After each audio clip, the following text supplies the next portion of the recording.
Wa inna laja'iluna ma'alaiha sa'idan jurza. Dan lagi pula wa inna laja'iluna akan kami jadikan ma'alaiha apapun yang ada di muka bumi ini sa'idan jurza, seperti semula, kering, tandus, tidak menarik. Suka-suka Allah. Artinya semua fana, semua tidak permanen. Barulah setelah itu masuk ke kisah. Berarti ayat 1 sampai berapa itu? 8. Sampai 8 itu introduction, khutbah. Karena suatu kisah akan dimulai. Dari khutbah itu ada 4 hal. 1, tentang kedudukan Al-Quran yang luar biasa, harus kita puji, kita beri harga atas kebaikan Allah, dan karenanya kita berterima kasih. Yang kedua, harus mengakui, andai kata Nabi Musa hidup di zaman Nabi Muhammad, pasti Nabi Musa jadi pengikut Nabi Muhammad. Itu kan kalimat Nabi Muhammad. Apalagi kita, ketulusannya, loyalitas dan profesionalismenya di atas rata-rata. Sampai orang ingat keadaan badan dewek. Ya. Para alim bola apa-apa lah. Apa maning bangsa Yusuf Mansur segala lewat itu. Fala'allaka bahi'un nafsaka. Ikhlas sing ngomong buromlah wajar, risi sing ngomong Allah itu masalah. Jadi buromlah mah punya keterbatasan subjektif. Ngedalang gede bae ngejerit. Tapi ini yang ngomong Allah, berarti yang mengomentari Allah.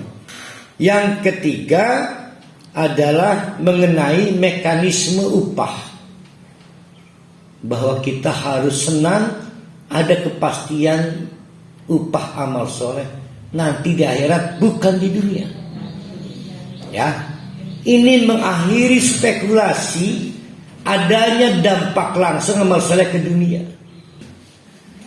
Yang keempat adalah soal materi ujian. Ini juga penting supaya kita lebih siap. Bahwa materi ujian untuk menentukan kompetensi keimanan adalah berkaitan dengan magnet bernama dunia.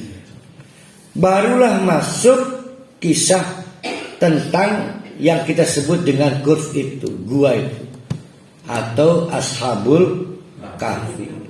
Berapa sih jumlahnya? Ada yang bilang 9, ada yang bilang 8, ada yang bilang 7. Memang gak pernah disebut jumlahnya, kecuali digunakan kata fityatun. Fityatun itu jamak dari fata. Di fatayat NU. Al-fata, pemuda. Jamak fatah itu. Fatah ngaran partai yang Palestina. Jamaknya al-fityatu. Tapi jamak sikol. Jamak sikol itu isinya lebih dari 2 berarti 3, kurang dari 10 berarti 1. Jadi sebanyak-banyaknya 9, sekurang-kurangnya 3. Karena kalau 2 namanya isim musanna, kalau 1 mufrad. Nah berarti para ulama lamun ursange walu, lamun walu pitu tatu sampai telu, sehingga populer jumlahnya kurang lebih 7 orang. Ini para pemuda. Yang kedua, tidak disebutkan negaranya di mana.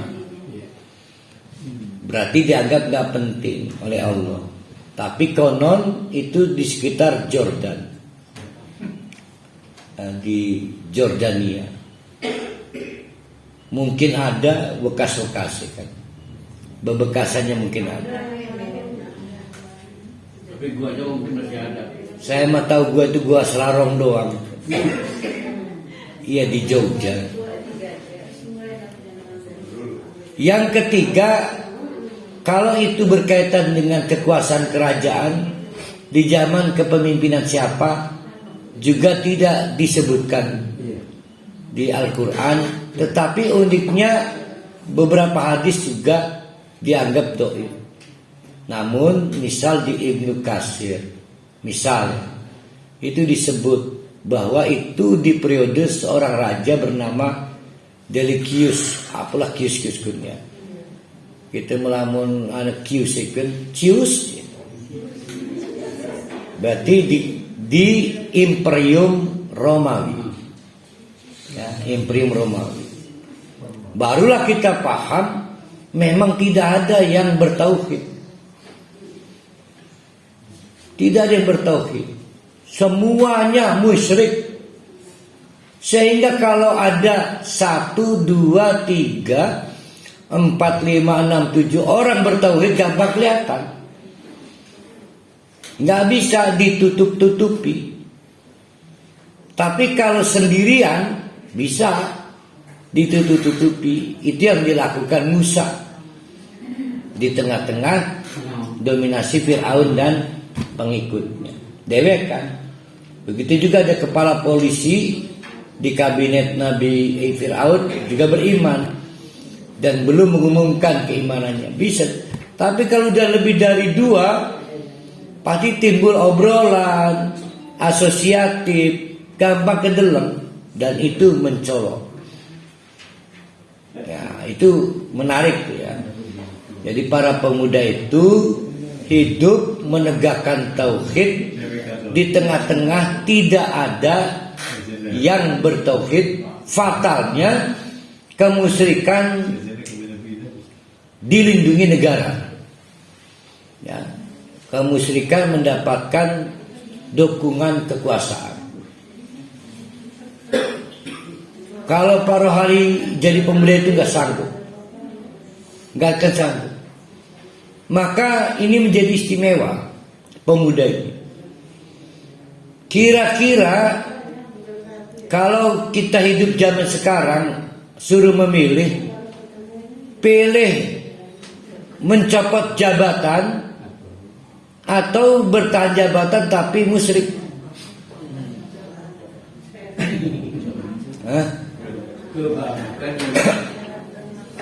Kebanyakan yang mau musyrik. Kebanyakan nggak mau copot jabatan. Inilah istimewanya kisah pemuda kafir. Ini istimewanya kisah pemuda. Oleh karena itu sudutnya kita perbaiki. Ada sudutnya begini nih. Ada orang ditidurkan 300 tambah 9 berarti 309 tahun. Lalu bahasa dibangkitkan lagi. Hebat nggak kekuasaan Allah? Bukan itu kali. Ini bukan kisah yang Nabi siapa itu? Tunjukkan padaku bagaimana engkau menghidupkan yang mati. Cincang itu burung. Nah, itu baru kelihatan tuh prolognya tuh. Ini mah bukan itu meeting pointnya. Meeting pointnya adalah harga yang harus dibayar karena tauhid. Itu kemudian represif dari kekuasaan, dikriminalisasi, dipersekusi, tapi tetap bertahan dalam tauhid. Ternyata ditolong Allah. Itu loh. Jadi ada 2 hal di situ. 1, mempertahankan tauhid pasti menghadapi kriminalisasi, pasti represif. Nggak tahu Pak Jokowi ini gitu nggak kira-kira? Pak Jokowi ini, saya kenalnya Pak Maruf Aminnya doang. Itu pasti. Yang kedua, selama kita itu memegang tauhid dan mengalami itu semua, sudah dibocorkan oleh Allah. lewat itu. Lewat, percaya aja. Mau bukti, misal harus dibakar, sok bakar, nggak kebakar. Nabi Ibrahim sudah membuktikan. Para pemuda ini nggak membuktikan. Rajanya mati, dia masih itu. Jadi ini butuh nyali seperti Nabi Ibrahim dibakar. Kata Allah, kalau gitu ungsikan anak bayi dan istri tua apa muda itu? Istri mudamu ke suatu tempat di Mekah. Nggak sanggup kalau saya. Kata Allah, don't worry, oke. Dan gak ada masalah. Di tanah tandus itu malah ada sumber air namanya Zam-Zam. Jadi ini yang mau diajarkan di ini. Jangan membuat ukuran-ukuran pendek. Misal, kalau jabatan hilang miskin. Kalau nggak di Indomaret panas karena di Indomaret ada AC-nya misalnya. Itu ukuran pendek. Buatlah ukuran yang dimiliki Allah. Bahwa yang membuat dingin bukan AC. Ini kan kalau lagi panas saya mencari Indomaret. Karena adem. Nah, itu namanya ukuran pendek. Jabatan itu menyejukkan. Maka tidak mau copot jabatan. Sambil berpikir, ngomong ke istrinya, mah nanti bapak taubat. Kayak saking umurnya bahaya. Nanti bapak taubat.